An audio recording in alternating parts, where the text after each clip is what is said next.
ay rated SPG. Striktong patnubay at gabay ng magulang ang kailangan. Maaaring may masiselang tema, lengguwahe, karahasan, sexual, horror o droga na hindi angkop.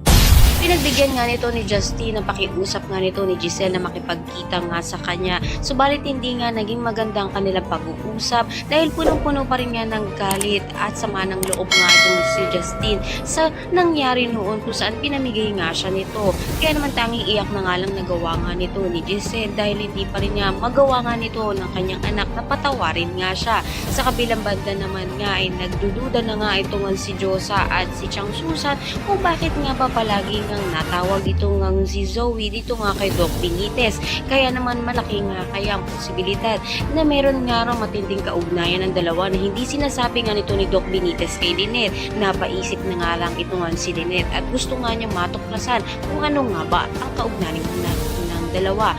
Abangan nga natin kung hanggang kailan nga kayang itago nga nito ni Doc Benitez ang kanyang matinding lihim dito nga kay Lynette tungkol nga sa tunay na kaugnayan nga nito sa kanyang anak na si Zoe. At lahat ng yan abangan natin. Maraming salamat.